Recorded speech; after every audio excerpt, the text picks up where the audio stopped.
ढाल टूट चुकी थी, हाथ में केवल वस्त्र था, पर तानाजी रुके नहीं। वो लड़े, जब तक सांस चली, जब तक तलवार चली, और जब वो गिरे तो एक किला आजाद हुआ। कोंडाणा के ऊंचे किले पर उदयभान का कब्जा था और शिवाजी महाराज के पास समय कम था। फिर उन्होंने एक नाम लिया, तानाजी। पर वो उस समय कहां थे?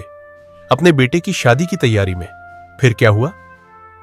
साल 1670 मराठा साम्राज्य संधियों और विश्वासघातों के बीच झूल रहा था। शिवाजी महाराज ने जय सिंह के साथ संधि में 23 किले सौंपे थे। कोंडाणा उनमें सबसे अहम था, एक किला जो पुणे के हृदय में धड़कता था, पर अब वह मुगलों के कब्जे में था। एक दिन जीजा माता ने कहा, शिवबा, जब तक कोंडाणा हमारे पास नहीं है, हमारा स्वराज अधूरा है। शिवाजी महाराज सहमत थे, पर सवाल था, यह काम करेगा कौन? उमराठे गांव के तानाजी मालुसरे शिवाजी के सबसे निष्ठावान सरदारों में से एक। वे उस समय अपने बेटे रायबा की शादी में व्यस्त थे, पर जैसे ही उन्हें शिवाजी महाराज के निर्णय की खबर मिली, उन्होंने एक वाक्य कहा, पहले कोंडाणा लाऊंगा, फिर रायबा का विवाह कराऊंगा। शेलार मामा के साथ उन्होंने मान साहेब और शिवाजी को आमंत्रण दिया, लेकिन शादी का निमंत्रण युद्ध की चिट्ठी में बदल चुका था। कोंडाणा पर उदयभान नामक राजपूत सेना नायक का सख्त पहरा था। 2 मुख्य द्वार बंद, मजबूत और 24 घंटे निगरानी में। कोई रास्ता नहीं, सिवाय उस खड़ी चट्टान के जहां कोई पहरेदार नहीं था। तानाजी ने फैसला लिया, हम वहीं से चढ़ेंगे जहां दुश्मन को शक तक नहीं। योजना बनी। सूर्याजी मलुसरे, उनके छोटे भाई 300 मावलों के साथ किले के द्वार पर घात लगाएंगे। तानाजी 500 मावलों के साथ चट्टान के रास्ते किले के अंदर घुसेंगे। जब अंदर पहुंचेंगे, द्वार खोलेंगे, फिर सब एक साथ हमला बोलेंगे। अंधेरी रात, झींगुरों की आवाज, रस्सियां पेड़ों से बांधी गई।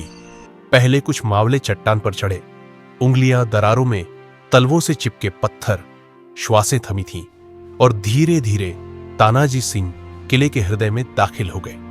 जैसे ही तानाजी किले में घुसे, अचानक नगाड़ा बज उठा, दुश्मन किले में घुस आया है।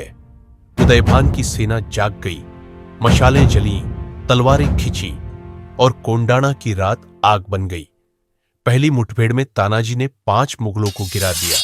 वे अपनी तलवार से यूं लड़े जैसे हर वार में स्वराज था, पर तभी सामने से आया उदयभान खुद, एक भारी तलवार ली, एक विशाल राजपूत योद्धा। तानाजी ने ढाल उठाई, पर वार इतना भारी था कि ढाल टूट गई। अब तानाजी ने अपना अंगवस्त्र अपने हाथ पर बांधा और लड़े। हर वार, हर चीख, हर टक्कर। तानाजी और उदयभान का युद्ध मरणांतक हो चुका था। उनके बीच का युद्ध मिनटों नहीं, घंटों तक चला। अंत में दोनों गिरे, एक साथ वीरगति को प्राप्त हुए। नेता के बिना मावले डगमगाने लगे, पीछे हटने लगे। तभी पहुंचे सूर्याजी और कहा, क्या तुम अपने तानाजी की लाश के सामने भागोगे? फिर उन्होंने रस्सी काट दी। अब या तो दुश्मन से लड़ो या खाई में कूदकर मरो। मावलों ने तलवारें उठाई और जय भवानी के जयघोष के साथ दुश्मन पर टूट पड़े। भीषण युद्ध के बाद कोंडाणा मराठों के कब्जे में था। शिवाजी महाराज तक जब यह खबर पहुंची, उनके मुख से निकला, गढ़ आला पण सिंह गेला। वो किला जीत चुके थे, पर तानाजी को खो चुके थे। कोंडाणा का नाम बदल दिया गया, अब वह कहलाया सिंहगढ़। और फिर शिवाजी महाराज खुद उमराठे पहुंचे, जहां उन्होंने रायबा का विवाह कराया, एक पिता की तरह, उस पुत्र के लिए जिसने अपने पिता को स्वराज के लिए खो दिया। लेकिन ये कहानी यही खत्म नहीं होती।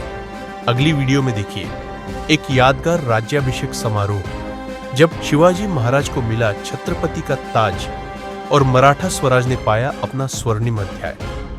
अगर तानाजी की यह गाथा आपके दिल को छू गई हो तो इस वीडियो को लाइक करें और अगली ऐतिहासिक कथा के लिए राजगाथा को सब्सक्राइब करें।